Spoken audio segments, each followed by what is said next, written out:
So I just wanted to revisit this slide at the start of today to kind of orient everyone to the schedule from here on out. From here on out, we have 5 full days where we'll have an hour-and-a-half session in the morning, partner work time for 4.5 hours, and then an hour session in the afternoon.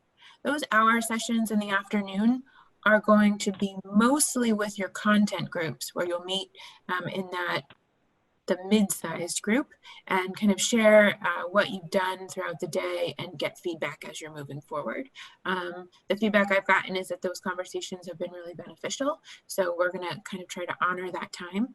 We may also do some like quick HydroLearn tutorials during that time, so that we're kind of teaching you just in time techniques and strategies and things that you can do in HydroLearn.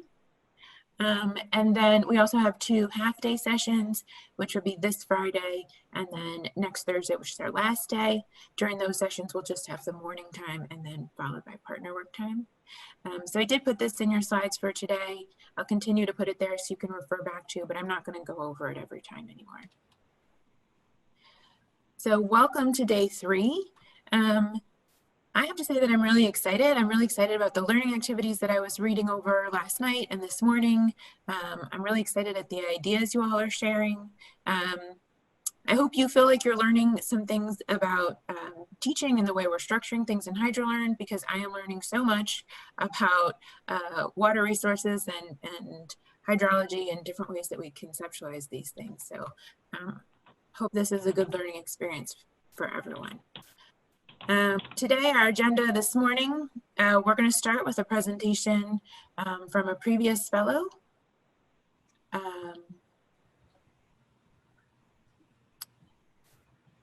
Hugo said he can't hear me. I can hear you. Oh, you can hear me? Yes. Okay. Can you hear me all right? I can. Okay. All right, audio's working, that's good. Then we're going to talk about assessments kind of broadly, we're focusing on the learning activities as an assessment, but also kind of talking about what are good research-based things to consider when creating those learning activities. You've been working on them, but now we're going to think about it from a different angle. And then we'll focus in, kind of zoom in on rubrics and thinking about learning activities and assessments with the perspective of a rubric. I saw some groups yesterday were trying to work rubrics into their learning activity right from the start, which I think is awesome, but their rubrics can be quite complex. So we'll talk to you through kind of how we think about those. And then we'll talk about how to create a rubric in HydroLearn, because we've created resources to kind of walk you through that process. Then in the afternoon, you will meet in your content groups to share and give feedback. So our goals align with that: building learning activities that align with learning objectives, creating high cognitive demand tasks and integrating these into learning activities. Everyone's created at least one learning activity, but today during your partner work time, you'll have time to revise that first learning activity and create additional learning activities, and then to design rubrics that align with learning objectives and clearly highlight what's expected in the learning activities.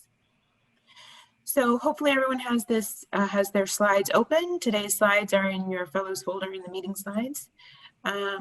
So our check-in we're going to do with gifts today.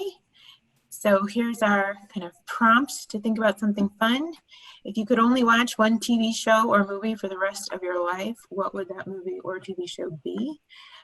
So you can express your answer by sharing a GIF or a photo on this slide. I'm going to unshare my screen, and if you all have these slides up, should be able to see one another's GIFs or images pop up. So go ahead and do a quick Google search for a show you'd love to watch and add it to this slide.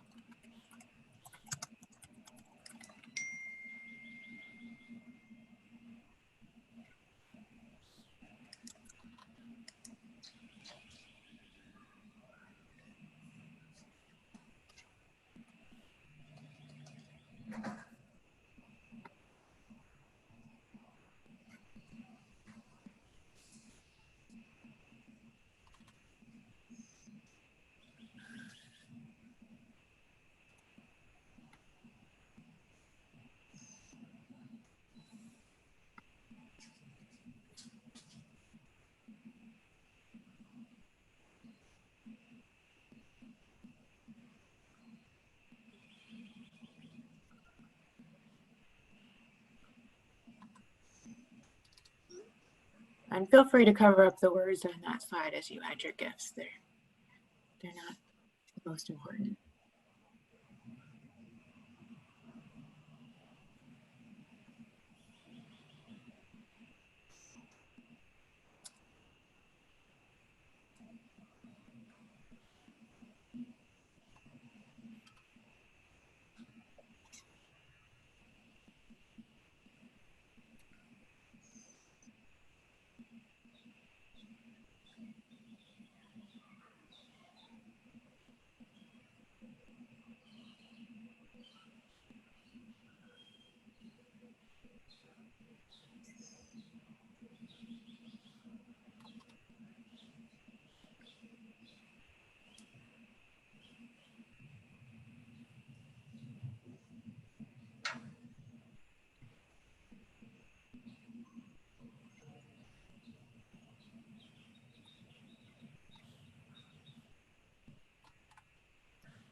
Oh my gosh, there's some really good shows in here.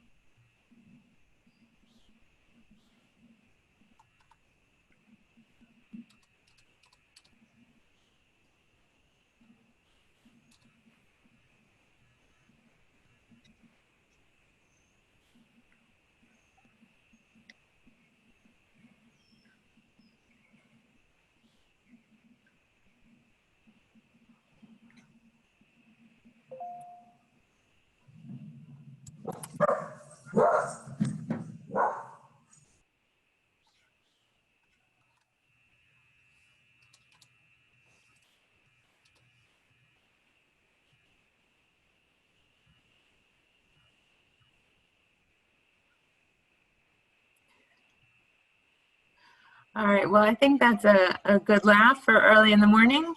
I have to say some of these I totally agree with, and others I'm not even sure what they are. So we have quite eclectic tastes, I think. At this point, I'm going to hand it over to Pete Rogers. So Pete's joining us today. He's at Georgia Southern, and he was one of our fellows from cohort 1. And so Pete, go ahead. Feel free to share your screen or talk us through it. Sure. 1 second here. Hopefully, sorry, I'm having a little. Okay, do you guys see my studio home? Excuse me.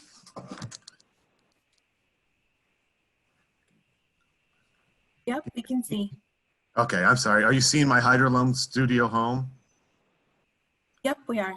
Okay. So the project that I worked on, the module that I worked on last year, actually, you can see it's called the comparison of 2 commonly used methods for quantifying runoff. Now, you know, it goes through and basically compares using SCS to green amp.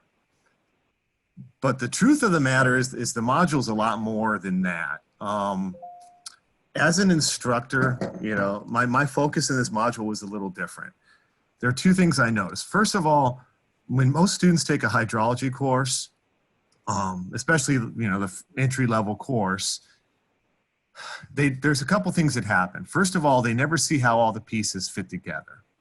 You know, we get so focused on one specific technique, like say, for example, green amp, and we go into all the soil parameters and all that, or we go into SCS details, that we actually never show how all this stuff is actually used in a total design process, if that makes any sense. We just, as faculty, we often get into the weeds about the details of these specific types of approaches for calculating runoff, but we never really show the students the overall picture. And another thing that a lot of times we never show them is how you get the data. You know, so we give them a test, for example, or we give them a homework problem where we give them all their watershed characteristics. You know, we give them the area and the slope and all the different properties, or maybe we give them the soil parameters. And that's great. You know, they learn how to apply a certain technique. They put it on, you know, they do it in an exam and they move on. And what happens, of course, is they go to work somewhere. And the first issue that they have is, well, where do we get the data? So really the point of my module was to show them the overall design process, but also to show them, you know, when they're going to go work somewhere as a consultant, you know, where are they going to get this data from and how does it all fit together? So that's pretty much what a lot of what my module is about. So it starts off, you know, the first part of it, they're defining a watershed and they're just talking about the typical things within a, you know, that influence. I'm sorry about that. Let's see. That's what I wanted to do. So you know, the first part is they have, when they define a watershed, it kind of goes through, you know, what a watershed is. The learning activity for this one is pretty unique to my module.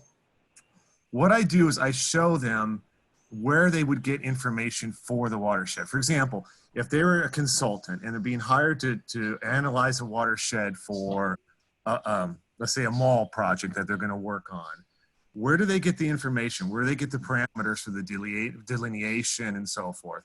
And so what the first activity that they have in my module is they actually go into StreamStats. I don't know how many of you guys use this program, but with StreamStats, you basically, you can give it an address, you can click on one specific point, and it goes through and it delineates the watershed for you.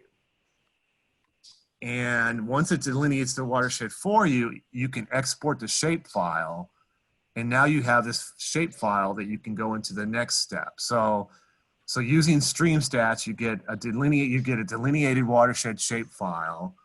That's the first activity that they go in. Once they have that activity and they've defined it, then they get into the whole part of runoff and infiltration. And it kind of goes through the different, you know, there's a lot of the stuff that's more lecture based here, you know, with the different soil properties and hydrologic soil groups and so forth. Let me just take a look here. A lot of these have, you know, just background information or have quizzes, some example problems. The main learning activity, though, that we have in this is that they go in, now that they created a shapefile within StreamStats, they're going to actually go into the soil survey database, and they're going to upload that shapefile and get the soil parameters that they need for example, the Green App model. Or they're going to get the soil group information that they need for SCS. So again, the first step was delineating the watershed with StreamStats, getting that shapefile. Then they're going to bring that shapefile into the soil survey database, where they're going to get the soil parameters and the soil group information that they're going to use to run SCS and run and analyze using Green App. And then once they have that, and again, this will kind of take them through, you can see, you know, for their particular watershed, it's giving them a soil properties map, and then there's going to be a table where they get all this information. And again, I'm not going to go into the weeds about the module. You guys can go into that. But the basis is that now that they've compiled the soil information, the soil properties, and the soil group information, they would then go into the last piece of the module, which is where they run HEC-HMS to quantify the runoff. And it takes them step by step. You know, they first run it with Green App, and then they go back, you know, and they get the final answers with Green App, and then they go back and then do it with SCS. And then of course there's stuff in there where they kind of go through, you know, there's questions that take them through. There's a learning activity, and there's questions at the end in which they're analyzing, you know, which method do they believe is the most appropriate, you know, what were the basic differences between the two methods and so forth. Now, I want to share with you my personal experience in running this module. So when I first started with the HydroLearn group, you know, we started last fall, and it was really, you know, it was eye-opening. I was spending a lot of time, you know, we were spending a lot of time on learning outcomes and making sure that all the different activities within the module were interconnected. We did a lot of that in the fall, and my initial plan was to actually go through and teach this class in the spring. So I had been told by my chair, okay, develop this material in the fall, teach it in the spring. Well, we had a brand new chair, and the first thing that our brand new chair did was change everything. And so I found out like in November that I was going to be teaching hydrology in the spring, but that I would be teaching it in the summer. The summer course is a very different experience because this is actually a course. It's engineering hydrology and hydraulics, and half the course is hydraulics and the other half is hydrology. And during the spring semester, I thought, oh, I'd have 7 or 8 weeks to go in and do a lot of different activities through HydroLearn, not just my own module, but use other modules. And what happened was I found out I was going to teach it in a 5-week summer course that we just finished, where the hydrology section's only about 2.5 weeks. And so I didn't have a chance to go through a lot of the HydroLearn activities that I was planning on, but we did go through our module.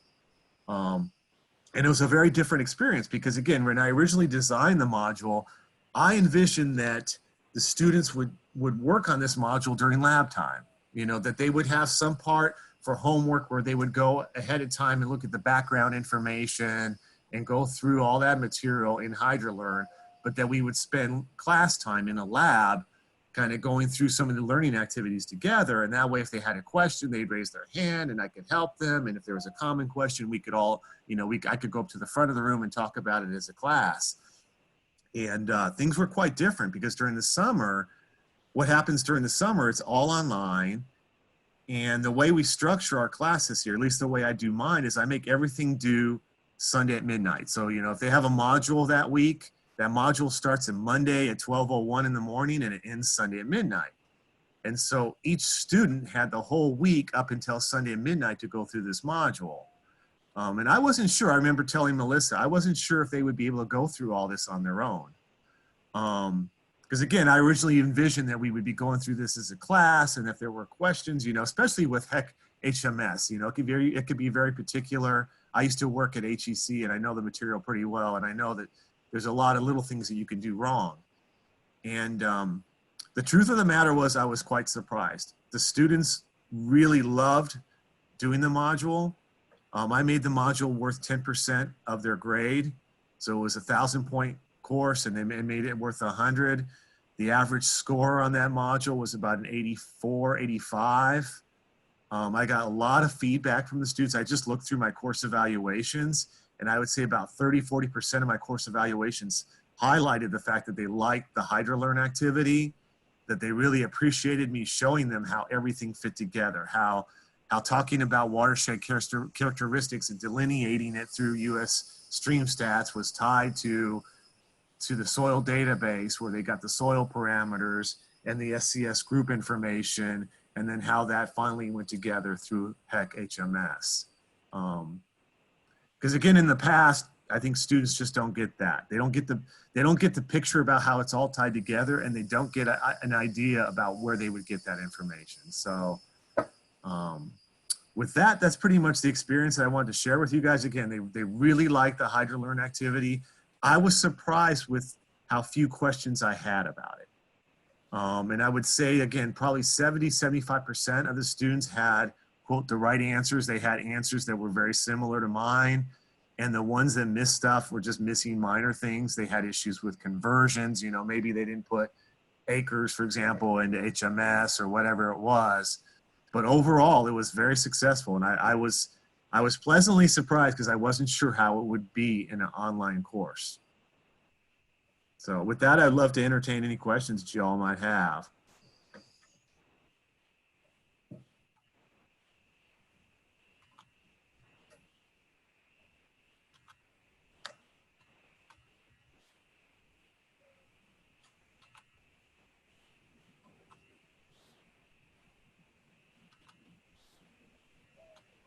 Any questions? Melissa, do you have anything you'd like for me to address, or? Yeah, thanks, Pete. No, you did a great job kind of talking about and highlighting some of the like major points of how this worked for your students and kind of your hesitancies and the kind of difficult circumstances you were facing, and then how it really seemed that it worked out, and that they enjoyed that kind of authentic, seeing the real connections of what of the different methods. Yeah. to me, the big value in all this is finding out where to get the data. I can remember graduating, I went to Colorado School of Mines, and I remember graduating, I was working, the first couple months, and my boss, expected me, of course, to, for this project that we were working on for a developer, he's like, all right, we need you to go ahead and estimate the runoff. And, my first question was, well, where am I going to get the data from? I had no idea where I was going to get the data from. The soil characteristics, the watershed characteristics, none of that stuff, I had any idea where to go. Because in a normal hydrology class, that stuff is just given to you. We write exams where we give them the area of the watershed and the slope and all the different parameters, or we give them the soil characteristics.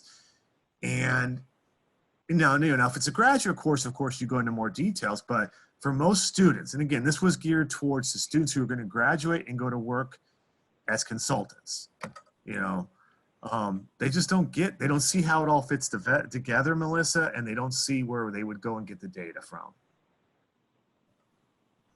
So that's really my focus. And of course, there is some stuff in there about the differences between the two methods, but I tried to step back and take a look at it from more like a perspective of a consultant and less a perspective of a university professor, where I want to go into the weeds about SCS, or I want to go into the weeds about green amp. Gotcha. So we have some questions popping up in the chat box, Pete. Can you see Okay. those? I think Ugo is the first question.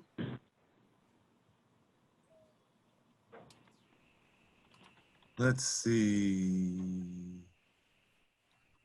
One of them I saw was, have you found any parts of your module that could improve based on the student's experience? Most of their experiences, again, the only ones that really struggled with the module, I'll be honest with you, were the ones that didn't pay attention. I can remember when I was a student and we were going through these type of activities, I would actually print out the instructions. And as I was going through them, I would highlight them with a highlighter. Now, again, I know that, not all students are going to be as thorough as we are. I mean, we all university professors, and so we do those kind of things. A lot of the issues that my students had, if they were struggling with a module, was that they didn't read a step and they said, oh, I didn't see where I was supposed to convert this into this. Or, now one thing I forgot to mention, I did a test drive. I used some of my graduate students as guinea pigs. I had 3 graduate students, and I had a TA of mine who had the course from me last year, but not a graduate student. I had them test drive this program. So I literally had them go through the module and work on it on their own, and they timed it. And they also told me about things that I had not, that were not clear in the module that I had actually edited out. So I didn't see anything in terms of content that would enhance their experience per se. I did a lot of editing initially. It's just funny, little things like bold and underlining make all the difference in the world, especially like when they were in the HMS instructions. There's a lot of times where I'll bold something, I'll say, right click on this, and it's in bold to try to just emphasize. Now, I did have some comments that some of them thought the background information was, quote, unnecessary. When the background information goes into stuff that you would expect like in a textbook or in a lecture, where it talks about, the fundamental basis of each method and what the limitations are for each method and things like that. And a lot of students said that when they were doing that, they just wanted to breeze through those parts and just get to the action, what they told me. But there are along the way, there's some quizzes that people go through. So let me look and see if there's other questions. Oh, okay. Somebody was asking me what were some of the other modules. I'll have to go back through and look at my original proposal that I had for HydroLearn. There were some really cool ones. I can actually, let me go into HydroLearn real quick and I can tell you which ones I liked. And again, it would have been great if I had 8 weeks with them. There are some really cool modules I liked. Let me take a look here.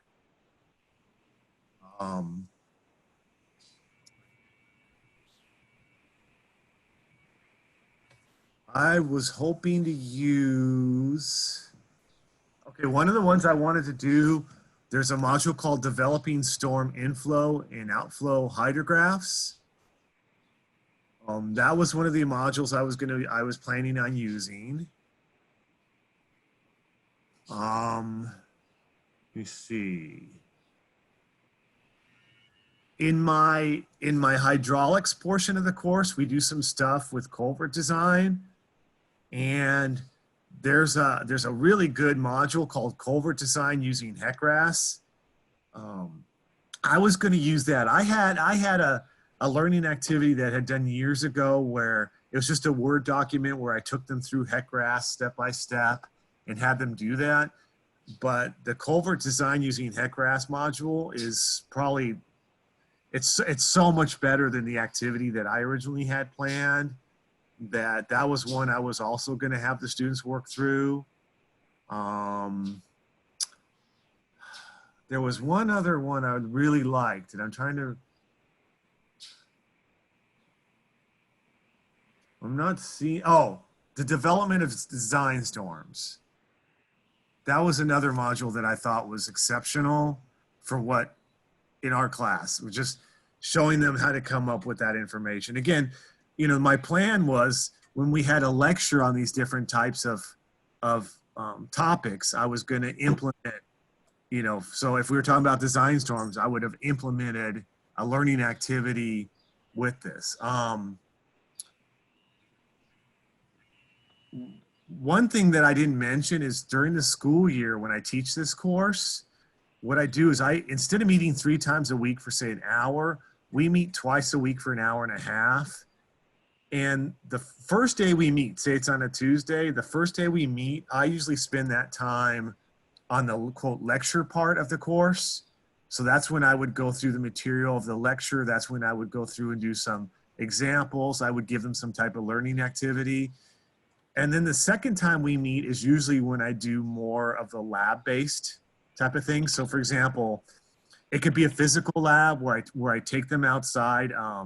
I remember one time I would take them out and we'd have survey equipment and I'd have them lay out a grid and I'd have them take, I'd have them take the northing, easting coordinates and elevations along the grid, and then I'd have them upload that information and generate contours, and then using like with Civil 3D, and then having contours and stuff like that, I would use that information for runoff down the road. But what I was going to say is I always use the second day of the week. I usually use for a learning activity, which is lab based usually, and so that's when I was going to implement the HydroLearn activities. So there's some really, really good ones. I think that to me that's a recipe for success. When you lecture, when you have that week's topic and you say this is what we're covering this week, and then you can find a HydroLearn activity, a module that complements that and gives them some experience using that. Some of the modules are smaller modules you could do in a couple hours. I think some of them, the students might, like my module, they said they needed 4 or 5 hours to work on. So there are things where you have to kind of look at the module and figure out what they need to do for homework and what they need to do face to face. Okay, there's a question here. It's a really good. Do you have contact with all your students outside of email if they need help?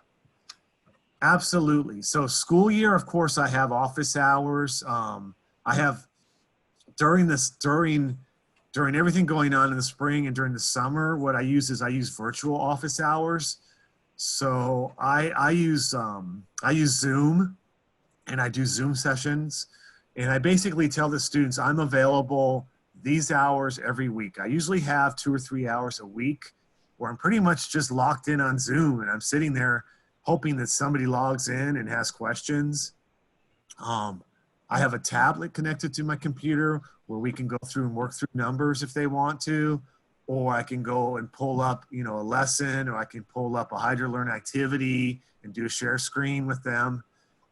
But yes, I definitely have, if it's online, I use Zoom. I have designated hours, or we can make an appointment with them. If it's during the school year, of course, I have office hours, official office hours. Let me see. Somebody had a question. It says, I echo the thought about helping students know where to get data. However, there may be danger. There is uncertainty in data, especially soils data. How do you guard against soils believing that the results from NRCS data too much where their uncertainty is pretty large? You know, that's a wonderful question from David. Yeah, you know, it's going, you know, it's the classic garbage in is garbage out type of thing. The students have to know, you know, that the data that they're getting from, say, NRCS or wherever it might be, they have to take that with a grain of salt. You know, one of the issues that we had in our learning activity is that they look at this watershed. I can't remember how many acres it is off the top of my head, but it's a pretty decent sized watershed. And in the model, to run it in HEC HMS, they're asking for just one soil, you know, they're asking for soil parameter as if the whole watershed is uniform. And, you know, that's a big issue. And that's one of the things I was looking for when I was grading, and they were talking about the limitations of each model. You know, in the green app, they just want, you know, give us this one soil parameter for, and run the whole model based on this. And of course, we all know, especially with the large watershed, it's not uniform. So that's a really good question. I think it's one of the things that we have to, if you're teaching an online course, David, that is a great discussion question. I think you have to, you know, because with fully online courses, you're supposed to have discussions. And that's a really good discussion question where you can chime in on their answers and have other students chime in. That's something that you definitely need to emphasize. That's a fantastic question. So what about sort of posing them dilemmas? So say, for example, you could have them run it as one watershed, and then you could also have it run it as two watersheds with different parameters, and then try and explain why they may not get the same results. Absolutely. When they, so I think, I mean, I like to try and bring in sort of things like that that expose the weaknesses of the method and get them to think about spatial variability and uncertainty. Sure. And you're right. It's not just the method, David, it's the data. You know, it's one of these things where, you know, I remember when I did my dissertation, I did dissertation on water distribution systems, and I wrote software that calculates the probability of failure of water mains throughout a distribution system. And utilities love it. You know, they can go through and do estimates, you know, 5 or 10 years or whatever, figure out what % of water mains are going to break. And the biggest problem you have with these models is the best models that you can get are the physical models, but those physical models need a lot of data that most utilities don't have. You know, they need data at each pipe, you know, the soil type and all this different stuff. And so what we do as modelers is we say, okay, well, let's use a simplified version of this model where we're going to just assume these certain things. And as soon as you make those assumptions, David, then all of a sudden your accuracy goes down. And like you were saying, you know, when you look at a watershed and you go to NRCS and you get the general soil classification information, again, some of it's better than others. I think the students definitely need to know the limitations, and not just the model, but they need to know the limitations of the data set that they have. And I think your idea of splitting that watershed into 2 smaller watersheds and maybe adding up those runoffs and seeing how that compares with the total estimate that you had when you treated it as one watershed is wonderful. Yeah. So I guess I haven't looked at your module, so it may be in there, but you've been, in the answers you've sort of said, well, the students need to know this and the students need to know that. I guess I would say we should be thinking about putting those as learning objectives. Oh, sure. There are, and I do have, yeah. And all I was going to say is I took mine and I adopted mine. There was another one. I think it was from the Bow Basin in Louisiana. And it was using HEC HMS. It was another module that was already there. And I copied that module and then I modified it. You know, I added in the stuff about the delineation.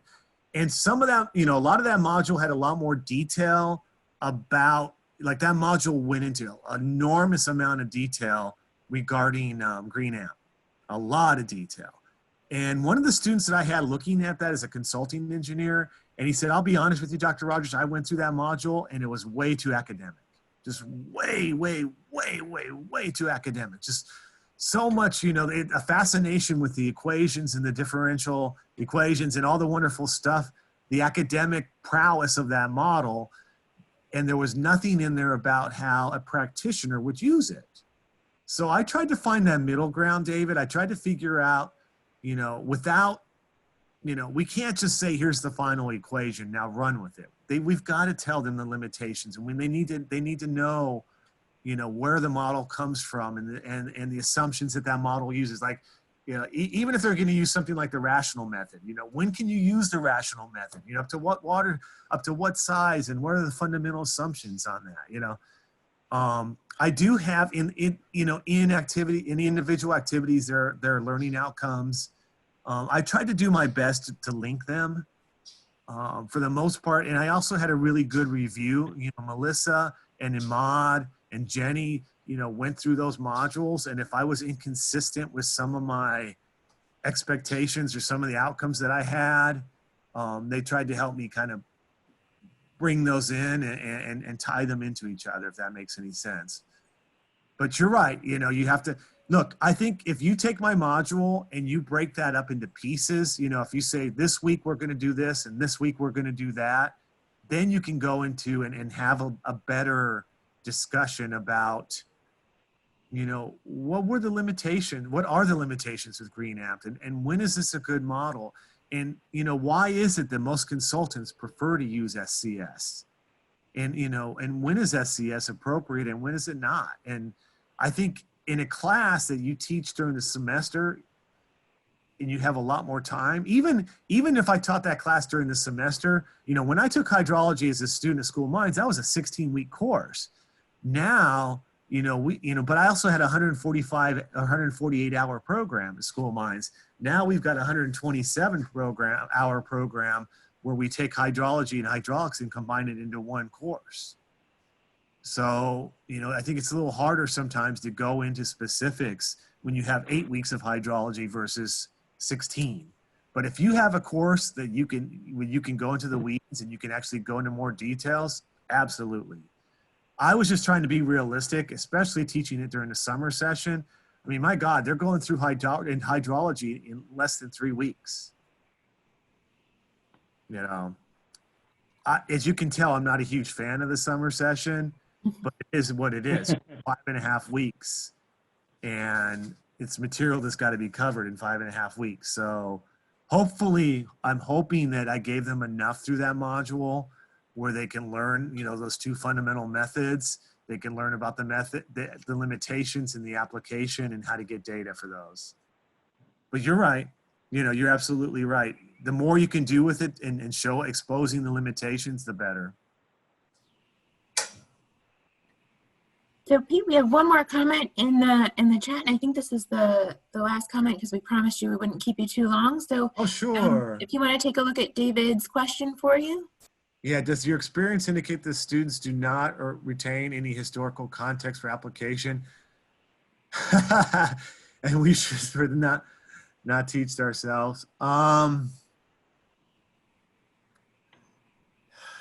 David, you're right. I think we've got two different types of students. I think for students who clearly want to graduate and work as a practicing engineer or construction manager in our program, they value very little the theoretical basis of some of this stuff, the historical context.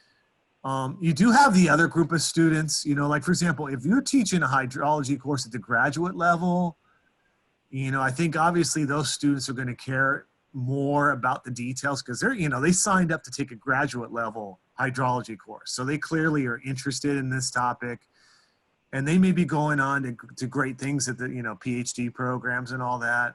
But I do think you're right. I think you have to kind of ask yourself, our program at Georgia Southern is geared towards providing the state of Georgia with practicing engineers. If you look at our program compared to, say, Georgia Tech, I went to School of Mines is very much like Georgia Tech. most students at Georgia Tech are not from Georgia.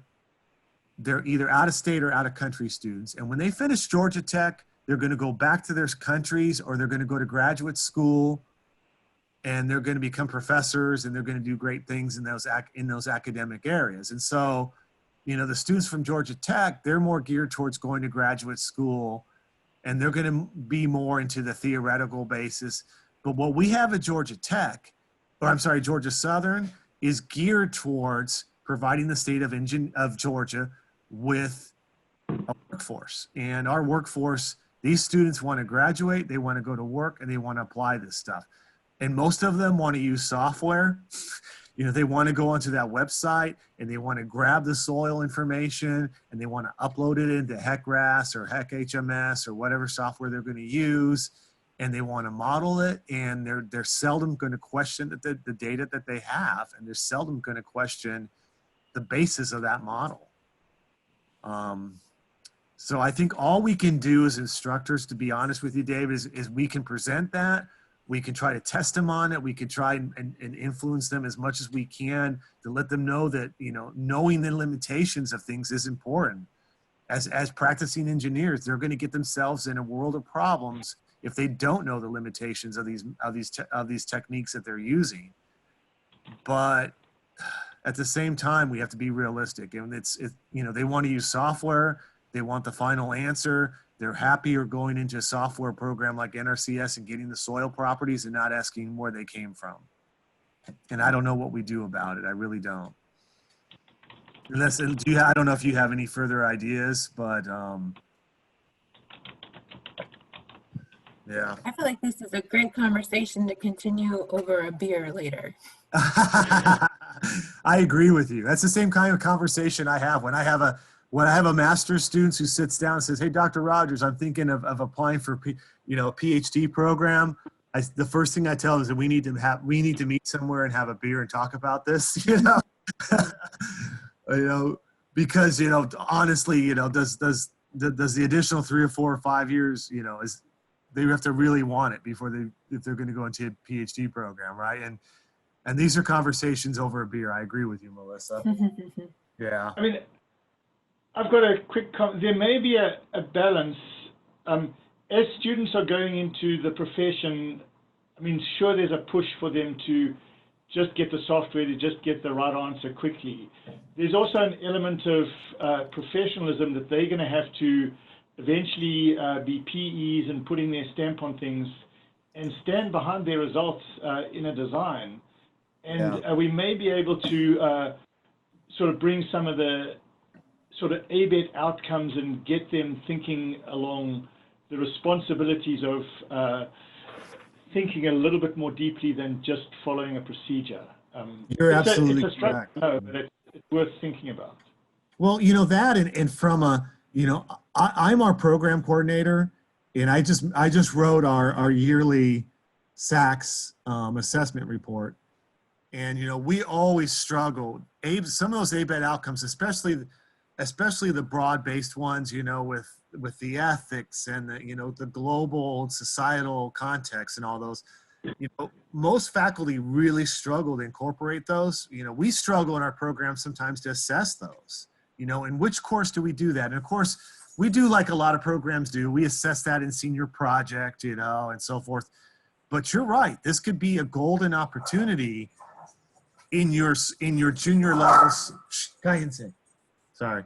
This could be a golden opportunity in your junior level hydrology course to incorporate some of the, you know, I'd have to look at the SLOs, you know, it's probably like SLO 7 and so forth from ABET. Those ones that we struggle with from a program at the program level, you know, with the ethics and the societal and all the other things that we have to consider in some of those.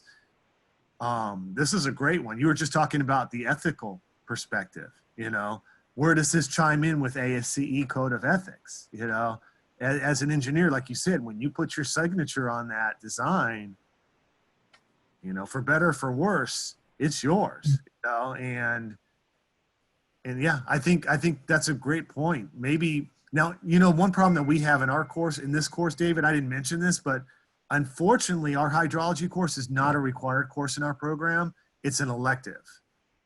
And so for us, it would be hard to incorporate, some of those ABET outcomes within this course because not all the students are taking this course. It's not a required program it's not a required course in our program.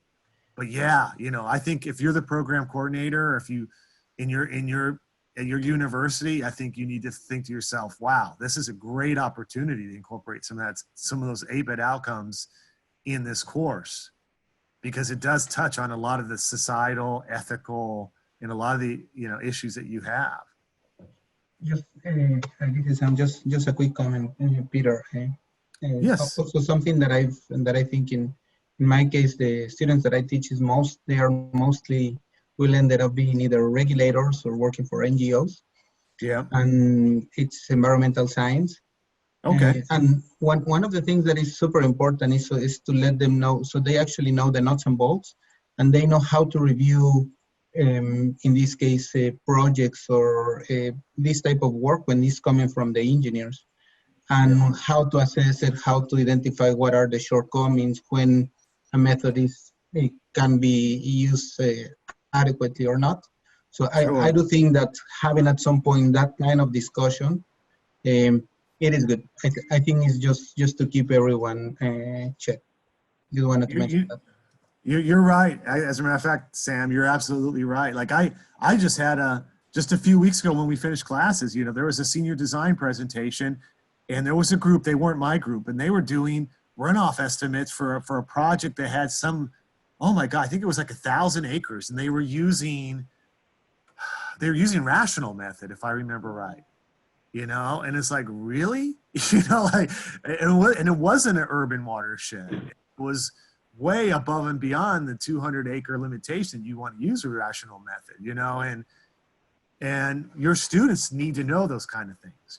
They need to know if you're going to use a rational method for what type of watershed and what size and what are the best techniques for these different applications, so that when they look at an engineer's design, they can look through that and say, my goodness, why are they using the rational method for 1,000-acre watershed that's not urban? It just things like that. You're absolutely right. And I think the only way you can get our students to take that stuff seriously is for us to get away from just the pure quantifying, the purely number type questions that we give them on exams and homeworks, and give them homeworks that require thinking.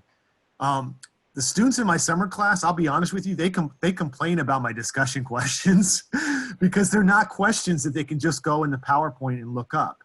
They're not questions that they could Google. They're questions like, like for example, for a structures course I teach, what are your personal experiences with trusses? Which trusses have you seen, in your lifetime, and blah, blah, and things like that require them to actually think about stuff, and versus just and the only way they'll do that, Sam, is if you put points on it. If you make it a significant portion of their grade, that it's not just number crunching, but half of this exam is an essay, or 2 essay questions, in which you give them a scenario and say, how appropriate was a person's approach in this scenario, type of thing. You have to make it worth their while or they won't take it seriously. But you're absolutely right. And your program clearly is going to be more geared towards, what are the limitations of those methods, and when would you want to use this method versus the other? What are realistic numbers?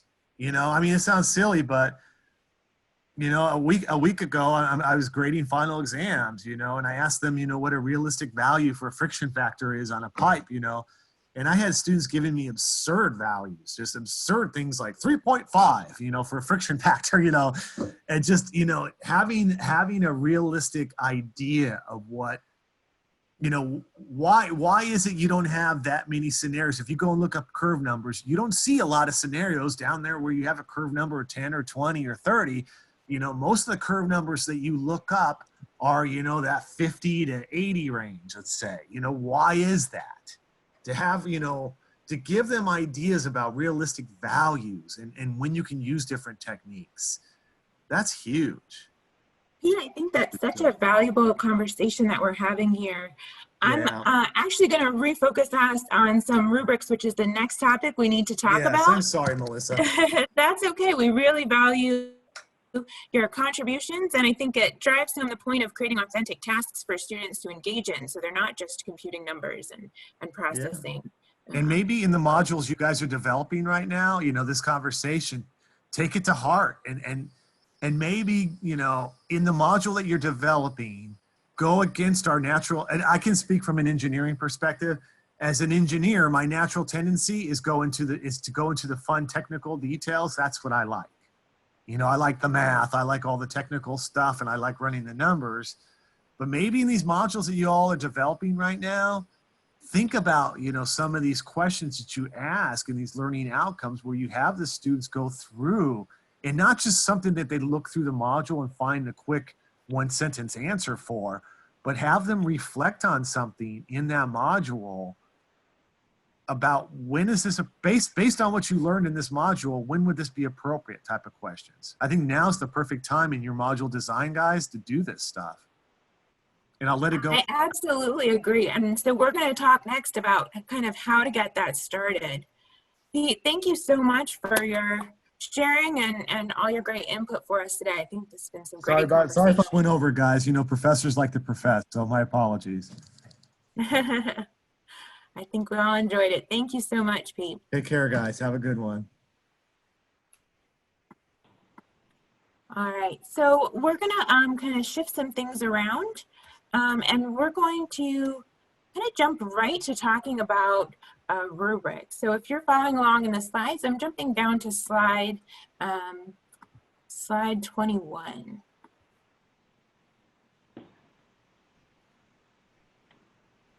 So a lot of people have noticed that in the HydroLearn learning activities, we include rubrics. And one of the reasons that we include rubrics is when we have a high cognitive demand task. So with low cognitive demand tasks, they tend to be a right or wrong answer. For instance, if you're asking students to include a map, they either included it or they didn't, right? There's not a lot of gray area there. Rubrics help more with your gray area type items, which tend to be your higher cognitive demand items. So we're going to start, when we build a rubric, we want to start with our learning objectives because the learning objectives should be aligned to the learning activity. I also want to mention that, of course, it's very easy as you're creating the learning activity to find something cool and almost go down a rabbit hole and drift from your learning objectives. So as you start to think about rubrics today, if you notice that your learning activity has drifted from your learning objectives, you may want to either revise your learning objectives or your learning activity so that they are in alignment again. So we're going to start by thinking about this, the learning objectives and learning activity that go with the Bobasine design of a detention storm basing. We've talked about this high cognitive demand task that goes with this a couple times. So the first thing I want to point out is that this section has 6 learning objectives, but it also has 2 learning activities. So not every learning activity, not every learning objective is present in the second learning activity, which is the one we're going to look at. So my first question for you is, taking a look at these learning objectives here at the bottom of the screen, which learning objectives are high cognitive demand and which are low? Thinking about the Bloom's taxonomy. So I want you to think about this question, read through them, and then as you decide which ones are high or low, if you would just put them in the chat box, which ones you think are high or low.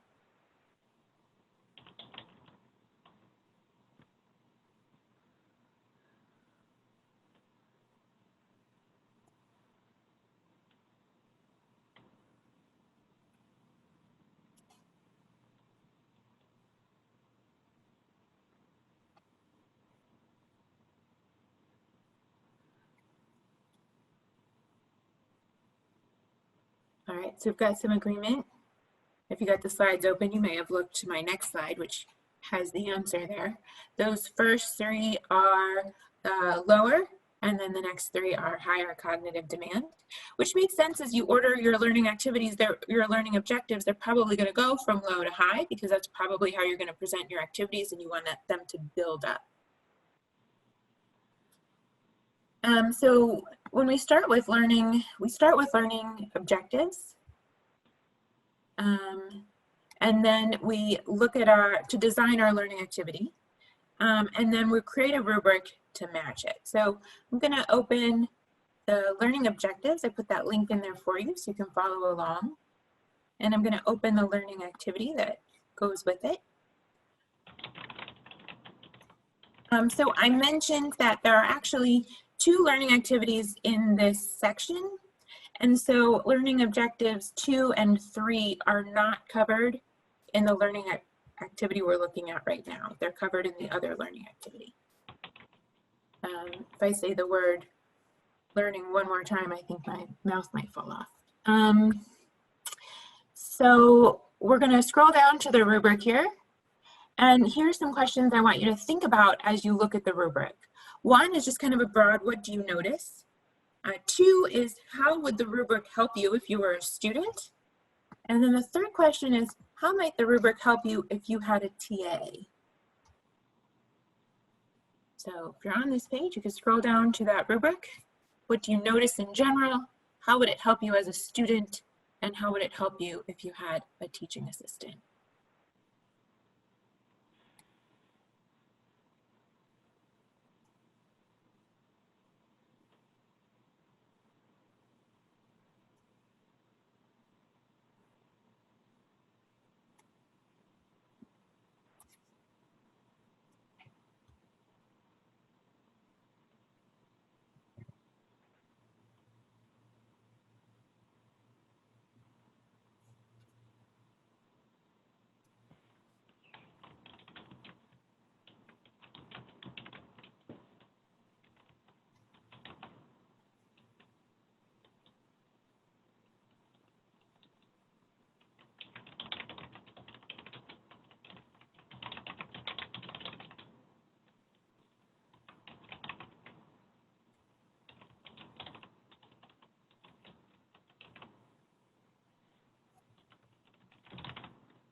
So I see several people noticing that rubrics can help make the grading a little bit more objective, which is definitely helpful.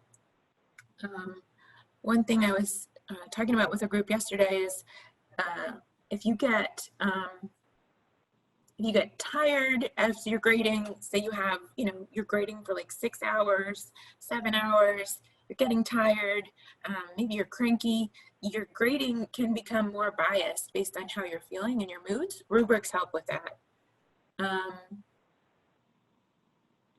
I really like Freddie's point that rubrics can help identify the main ideas, which we as faculty tend to think are obvious, but are not so for the students, right? We don't always get it. The expectations are clear for the students. It definitely helps the TAs to be a bit more objective. Especially for these higher cognitive demand things where we might have something in mind as faculty that we're really looking for, and that's not clear to students who aren't familiar with this type of writing or this type of analysis. They're just getting their feet wet, and so a rubric can really be helpful. Additionally, if you grade with a rubric, it makes grading so much faster, and you can kind of back up your grading ahead of time. I mean, back up your grading should anybody question a grade that you give them. You have more objective kind of rationales for that.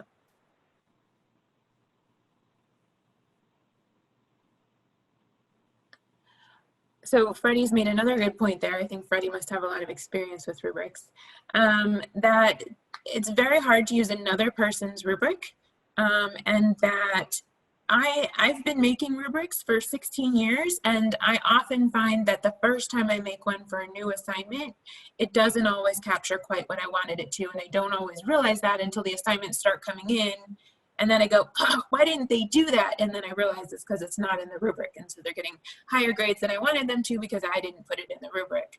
So if you have TAs or students who you could run through a course, much like Pete suggested that he did, you can gather kind of work samples from them and use that. David asked a good point about applying bonus points for above and beyond responses. So you definitely can do that. There's another form of rubric called a one column where you just put your expectations. And then if students go above or below, you just kind of make a note of where that is. We don't include that type in HydroLearn, but it's an emerging style of rubric.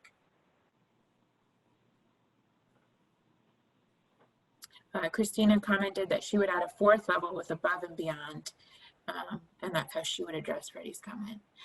So you could make it that the total assignment is worth, say, 40 points, but if you got everything in the rightmost column, that you could get 45 points or something like that. That's definitely possible. So some things I want to point out to you about rubrics is that they're particularly useful in measuring those higher order learning objectives where there's more subjectivity versus right, as opposed to right versus wrong. And they can help the instructor keep track of student progress on learning objectives. And Ahmad is going to kind of present about how he started thinking about that. So one thing you'll notice is that each of these is actually tied to a learning objective here. Rubrics do not have to be created that way, but it does make things really transparent to the students, helps keep them focused on learning objectives, and as the instructor helps you keep the learning objectives in mind. For instance, if you have something that you include in your rubric and then you realize it's not one of your learning objectives, then maybe you need to make a learning objective that's aligned to that. So it helps us kind of keep that constructive alignment. All right. Anything else? Like, let's look at a specific row here. Let's look at the, that's SQ1 means summary question 1. So let's look at summary question 1, these 3 levels. What do you notice kind of about the difference between these 3 levels at the rubric?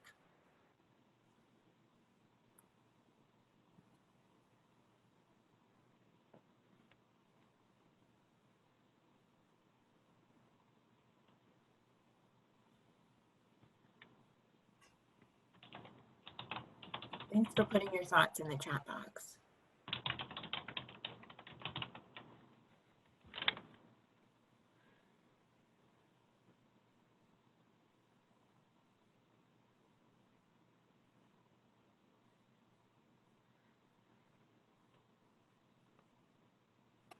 So many great thoughts coming into the chat box. I'm having a hard time keeping up. Someone said something about, it's Dave, said something about rather than using numbers like level 1, level 2, level 3, sometimes you might want to use words. I've seen people use novice, emerging, advanced, or different kind of words rather than calling them different levels. Yeah, Freddie has added the point that if something's missing entirely, you might want a 0-point category. I prefer to use 5-point rubrics, but sometimes they're also more work to create or to delineate between those middle levels. Parsing out the difference between a middle level and the other 2 levels, I find is the most challenging. And the whole and or is really important because or can be a really useful word to put in the middle, because if students, for instance, discuss only 4 design parameters and they don't consider one constraint, then they would still clearly get here. But if they do a great job considering all the constraints, but not all the design parameters, then where are you going to put them? So you want to kind of think through what are all the different ways students might end up in the middle, and kind of parse that language out. So would you avoid and or? It seems like and or is a danger thing because.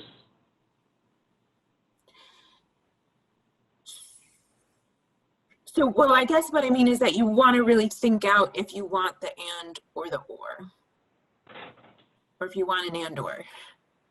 So if students do this and this, is that what constitutes this level? Or does it have to be the or are you willing to accept either? Yeah, so you have to really think that out ahead of time. What constitutes that middle level for you?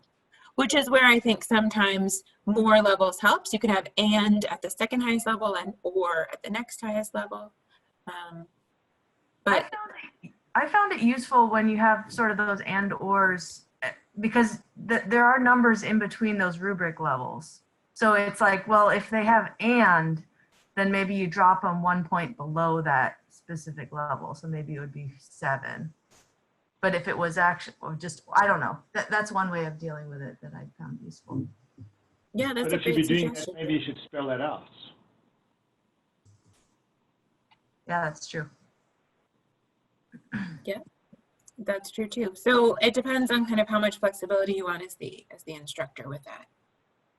Are there other people who use rubrics a lot who want to share some useful tips or tricks or feedback?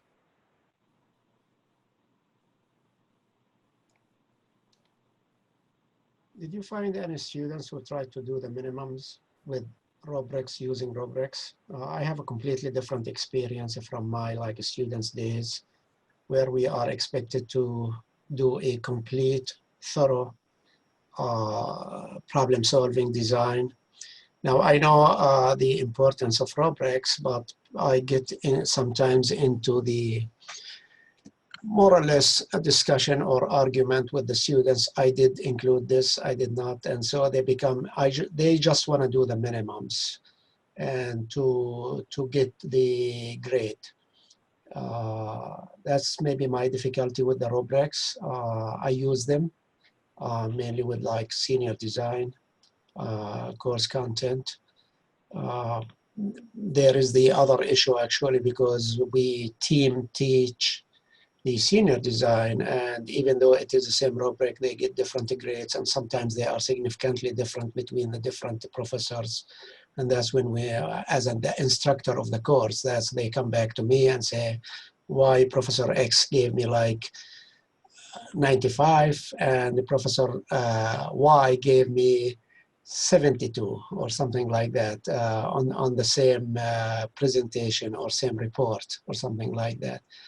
So sometimes it creates that sort of unhappiness, I would call it, with some of the students.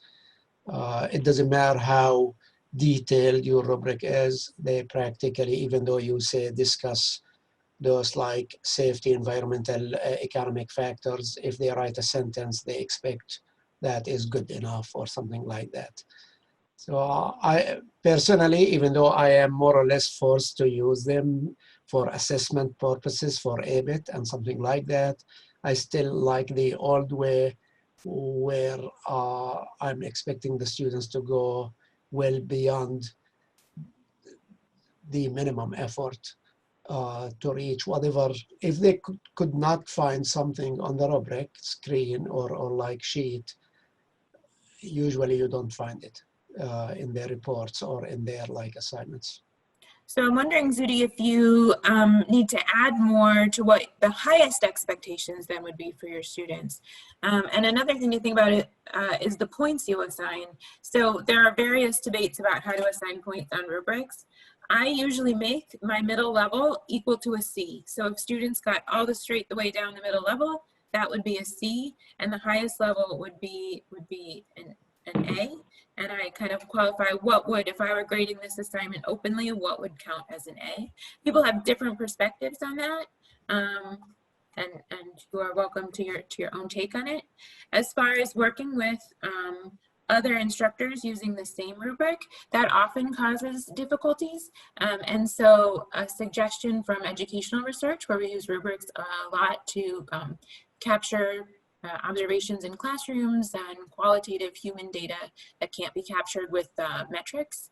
We do inter-rater reliability, where people read the same documents and score them on the same rubrics, and where they disagree, then they hash that out and have debates so that they can set clearer expectations. It sounds like you don't have a lot of agreement, which can cause that kind of frustration among students. I do agree. That's what happens from time to time. And if they become unhappy, they become unproductive and so on. Or unengaged, I maybe would say here. Yeah, those things are definitely all tied together. So there's a lot of good suggestions coming up in the group chat.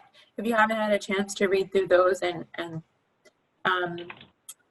think through some of these pieces of feedback.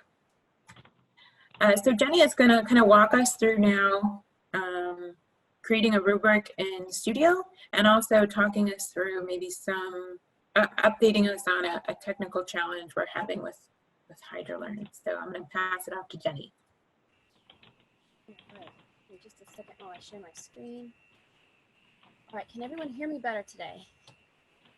It's not storming, so it should be fine. Really? Oh, come on. It must be my internet. I apologize. Let's see here. So I first want to start with the technical update. So as I mentioned before, on the first day of the workshop, we decided to update our advanced text editor. And our thoughts were good, but there's a few kinks that we're still working out.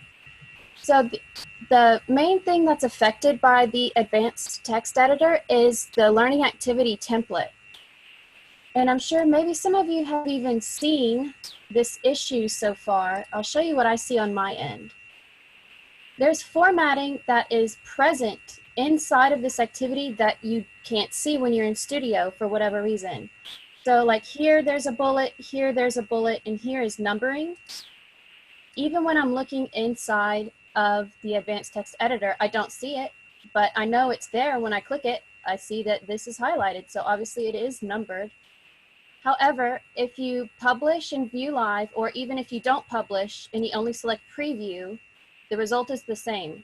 The formatting is there. So for now, it's just an irritating inconvenience. But just to let you know that that's what's going on.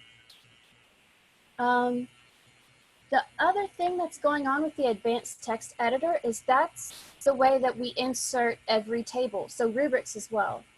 And in the demonstration that Melissa just showed you, you saw that the first cell was not wide enough. When we re-update or update, the tables will be fixed. So I suggest that you can still use tables and rubrics as you're working through your modules. Don't worry so much right now about how they look, because we're gonna fix that, okay? So don't tinker with the formatting. You may be sinking in more time than it's worth, when ultimately that's gonna be fixed. Let's see.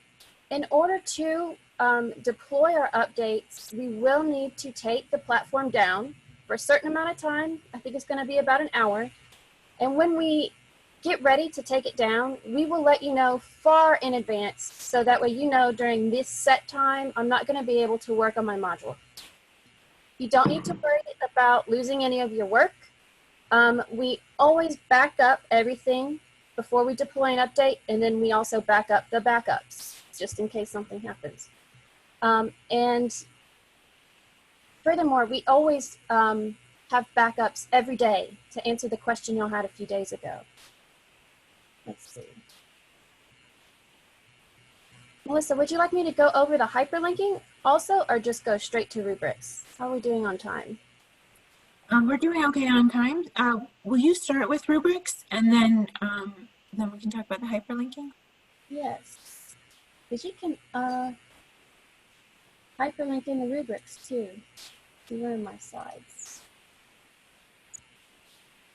This one. Okay, so skipping down to slide 25.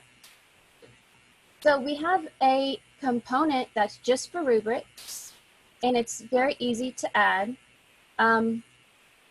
To add a new rubric, you go to Add New Component, you click the Advanced button, and then you'll see the rubric template right there for you. I'm looking at my module template at the learning activity numbers unit within that subsection. And I already have a rubric template here, but I'll show you how to add one. So go to add new component, click advanced, and click this rubric template. And like every other component, you just hit edit. And the table will pop up. In the example that Melissa showed you, we actually have some hyperlinking within that rubric, and we also hyperlink pretty frequently if we provide a resource table. And I've actually... Thanks, Jenny. Can you show them the blue question mark in the rubric? Yes, you're right. That's brilliant. I'm so glad you reminded me of that. Inside of this rubric template, we have an additional help feature. In the top right, you'll see a little blue question mark. And when you click it, it gives you more details about the rubric as a tool used to assess student work. And it provides examples down here and more details about how you can properly use a rubric. So yeah, thank you, Melissa, for reminding me of this little handy tool here. Okay, so back to hyperlinking. You can hyperlink in any of the text boxes, advanced or HTML. And the linking button always looks like this little chain. More frequently though, I use just the Control K. It's really quick. So let's say that I want to hyperlink a website. I will select, let's see, go to this website for help, for data. And just as an example, I'll copy this. I'll copy our slides.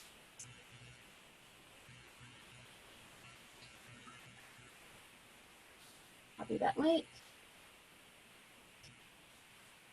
I'll highlight all of the text, click the link button, and then hit the check mark.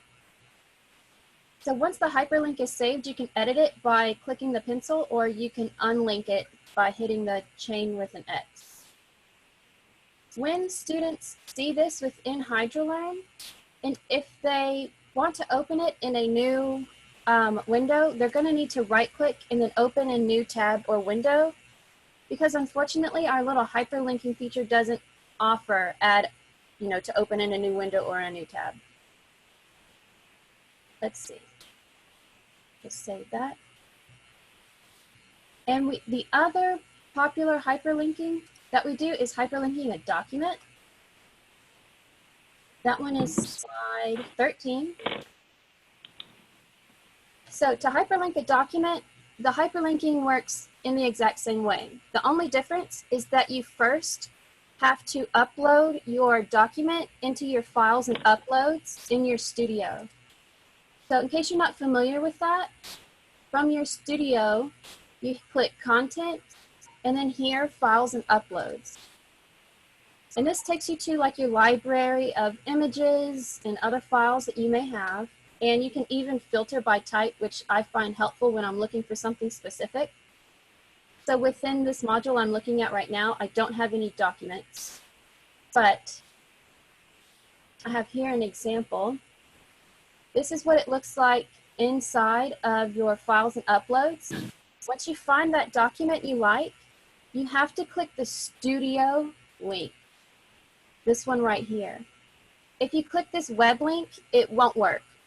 If you hyperlink this, I believe it says like error 404, file not found or something. So be sure that you click this studio link and it'll say copied when you successfully have it with you.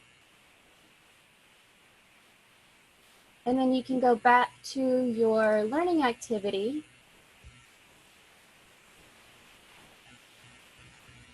And then hyperlink the link you just copied. So here, here.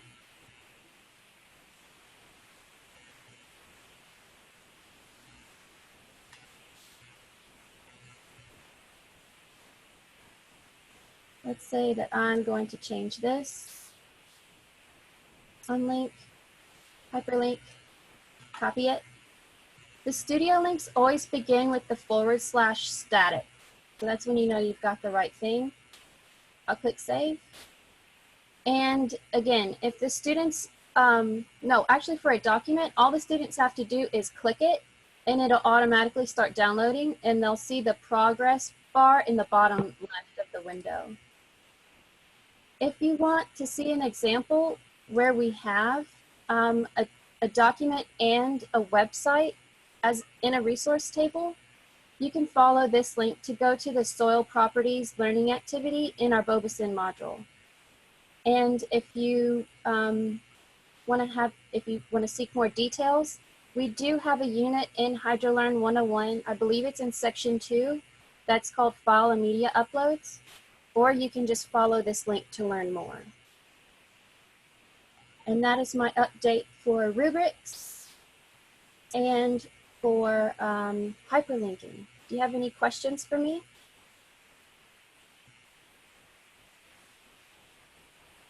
Cal asked what that web link is for within the, when you have a studio upload. The web link, let's see. So sometimes, so we use web link when we are hyperlinking it over an image. When we hyperlink over an image, it's the same process that I showed you, but the web link is more stable if you're going to copy sections across courses, which is something a little more advanced. But for the time being, the studio is your most stable option for your modules.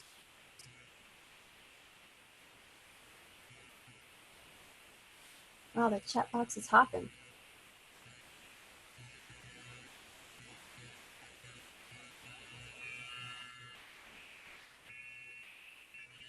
Yes, you can hyperlink to another page within your module. That one you have to sort of create the URL in a more specific manner because you need to get the sort of like a source ID for the place or the location ID that you can specifically link to. So whenever you are looking at a specific unit, if you want to link to a unit from some other space in your module, you can follow the instructions that are on the right-hand side of the page. So if you want to hyperlink to another port in your module, it has to be from an HTML component. And again, that's just, you know, HTML text. And then you have to use this link. So that way you can sort of have your students just click this link and bounce anywhere else in your module that you want to guide them to. And the location ID, for example, for my unit is this right here. And these are unique to every unit in your module.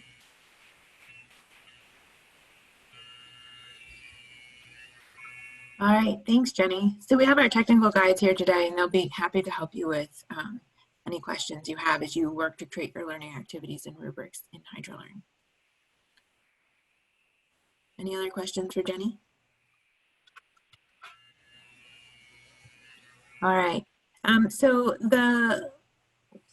one more thing I wanted us to talk about this morning is Erin, and you'll forgive me, I don't know if your name is pronounced Mira or Myra. It's Mira. Mira. It's Mira. Yep. Thank you. Are going to kind of share their thinking about their learning activity because they kind of shifted it a bit yesterday, and I kind of wanted them to talk you through their learning activity and their context and how they created that.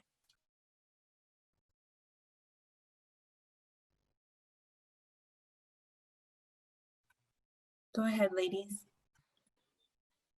Sure, I can step you through this, and I will be quick. So our module is on groundwater flow, and so we kind of go through sections of well data, accessing, like figuring out how to download well data from the USGS and how to read a hydrograph of well data, how to calculate hydraulic gradients if you have several, either 2 or 3 or multiple well elevation data points, how you create a potentiometric surface, how do you look at regional groundwater flow directions and patterns, calculate Darcy velocity, travel times, etc. And so the learning activity that we worked on yesterday fit into that last section that's looking at travel times. And so what we wanted students to be able to do is come up with a scenario where there was a contaminated well identified somewhere, and then be able to look at potential upstream sources and think about what might have been contributing to that contamination. So we'd be giving them data for wells and have a couple of potential sources of nitrate contamination in the well. So maybe a CAFO and a farm and a river that could be contaminated, and then have them look at evaluating which of those sources might be contributing. And some will be ruled out. They're like sort of downstream, or the river is going to be a gaining river, so it wouldn't be contributing. Some of them, like the timeline, wouldn't work out to be a potential source, or would be sort of marginal. Another, the direction might not hit it. So just different things like that. So we worked through yesterday what we wanted them to answer and what we wanted them to submit, and then came up with the context of how we'd present it, which is what's up on the screen here. So really not changing much in terms of what we wanted them to calculate, compute, present us, just creating a context that would motivate it. So how did you come up with that context? I think nitrate contamination in wells is a fairly common problem. I mean, we were drawing a lot on work that Aaron does in Nebraska. It just seemed like a reasonable scenario. Aaron, I don't know if you want to add anything to that? No, that's about right. So we wanted it to be authentic, like we were talking about all day yesterday, and this is a real problem that people, especially in rural areas, face in both Pennsylvania, where Mira is, and Nebraska, where I am. So Mira wrote this up last night, and it just makes sense in our context. All right, well, I think it's a really neat context how you took the problem and computations you wanted students to do anyway, and then kind of found an authentic context that might get them to kind of buy into it. I also just like the opening line, sitting at your desk. Like, I pictured myself sitting there getting a call, and I felt empathy for this homeowner right away. And I was like, I wish I knew how to figure out where the contaminant's coming from so I can help this woman. So I was wondering, I want to give everyone a chance to kind of read it over now that we've heard from Mira and Aaron, and feel free to jump in if you have any questions for them or thoughts.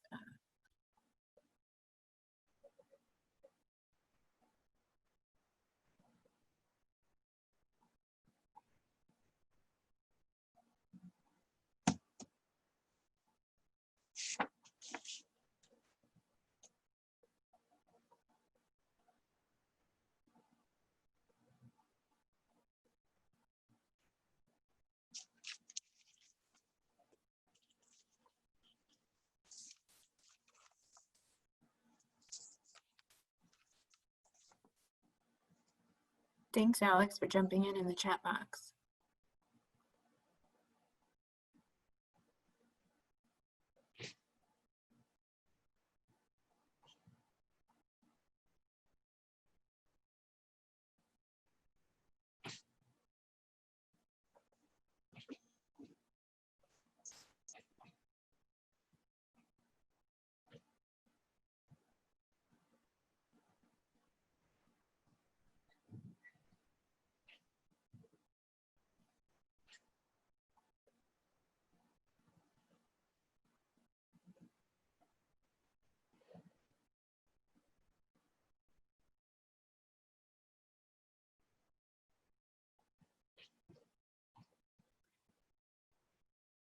So one of the reasons I wanted to kind of, I asked Aaron and Mira if they would share this with everyone today is because everyone's doing a great job of coming up with authentic tasks, but the way they framed the intro to this problem kind of can draw a student right in and be motivating. And so I thought, as you're looking over and revising your learning activities and adding rubrics today, if you think that drawing the reader in or putting them right in that scenario, right in a position where they could do something with the data analysis they come up with, or with their findings. I think it could really be motivating to students.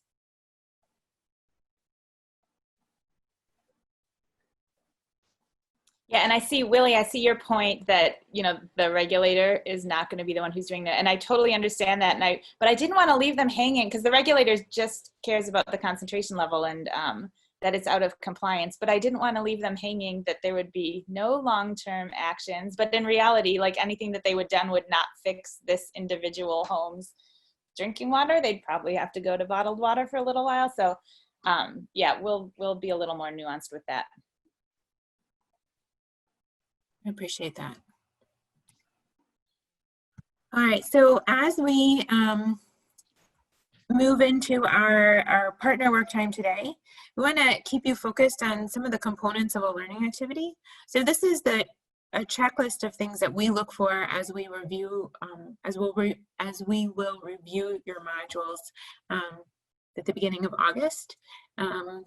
One thing is that there are clear directions. So if you're asking students to use a website or use data or do some kind of analysis, are you outlining those directions clearly? That might include screenshots or screen captures, if that will support students in following your directions. If needed, are there templates for reporting results? And I actually put a sample results template in our fellows folder if you want to look at that. That's from the Bobacine module. Of course, we'll be looking for an authentic task that promotes higher order thinking being the higher cognitive demand. We'll be looking for constructive alignment. Are the learning objectives that are present in that section present in that learning activity? Are they aligned? And are there additional things that maybe aren't being captured? So is the activity assessing only those learning objectives? It could be that your learning activity is still assessing learning objectives from earlier sections. That would be fine, but are there things that are being assessed in your learning activity that aren't included in your learning objectives at all? Because if so, maybe you need to add some more learning objectives to capture that. And then we also will be looking for rubrics aligned to objectives and tasks, not rubrics for every single thing, but rubrics for those higher cognitive demand tasks. And does the rubric capture how well students are doing on those learning objectives? So those, as you're working on refining your learning activity, getting it up in HydroLearn, creating a rubric, and creating additional learning activities today, be thinking about these components.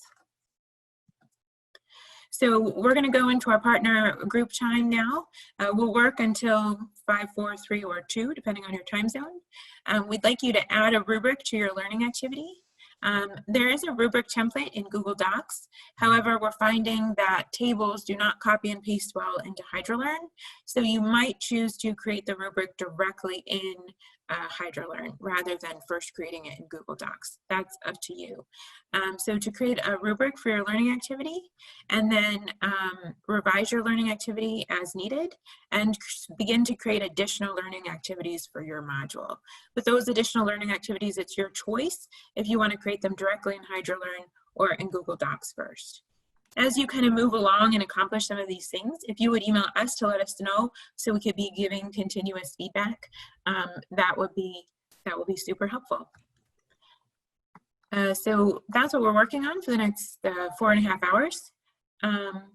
Willie asked, what is an education and a content guide? Willie, your education guide is Doug, and your content guide is Imad. Okay, so Mauricio has asked a bit more about aligning the rubric criteria with the learning objectives. So what I'll do is I'll go ahead and put you in your breakout rooms, and I will stay here and talk a little bit more about aligning learning objectives to your rubric. So if you want to hear that, you can stay, and if you feel comfortable with that, you can head to your breakout rooms. Christina, we had a lot of conversation about the term guide in the last few weeks. Previously, we had called ourselves experts, but then nobody really wanted to wear the hat of expert. I think superheroes would put us in that same imposter syndrome a problem. So we went with guide as like we're your guide through this process. Also, you could think of us as your point of contact. Mentor, I still feel like mentor puts a lot of pressure on us. But so when you hear guide, you could think superhero, you could think mentor, tour guide. Sure, I like that one. But anyway, it's either Doug or I. Doug and I are the two education guides, and then Dave, Ahmad, Felice, and Dan are your content guides. Jenny gave directions for you to make sure the guides have access to your HydroLearn module on day 1. But if you are not sure if we do, we're happy to check that with you. Jenny, you just sent that text directly to me, not to the whole group. All right, so I'm going to open up your groups, and I'm going to talk here about aligning learning objectives with your rubric. So if you want to stay here to learn about that, you can. And if you are ready for your groups, you also are welcome to join your groups. Go ahead and open the rooms.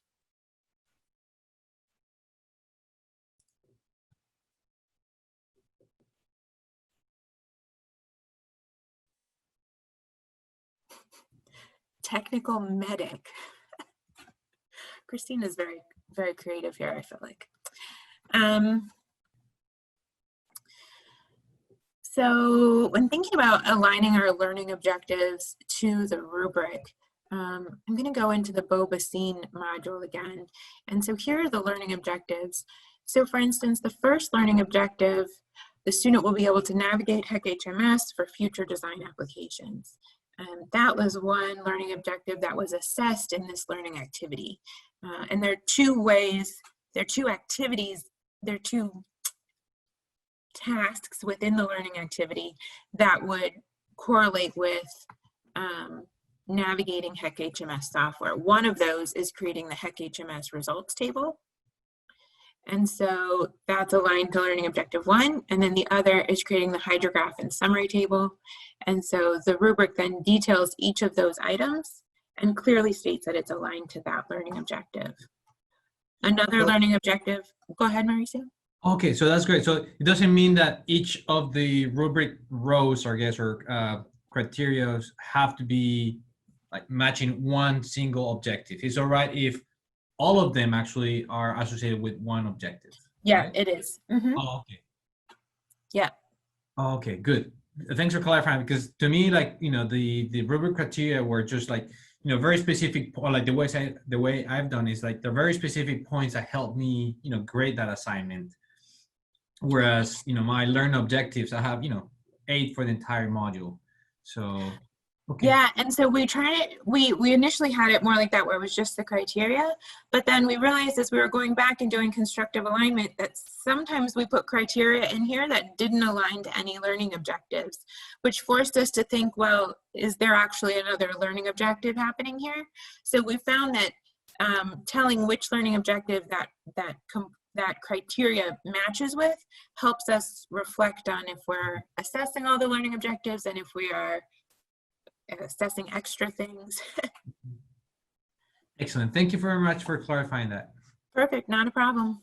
All right, I'll see you. So we're not meeting until 5 again, right? Like the whole group? 5, are you East Coast? Yeah. 5 East Coast. Mm-hmm. Excellent. All right, I'll see you later. All right, thanks, Mauricio.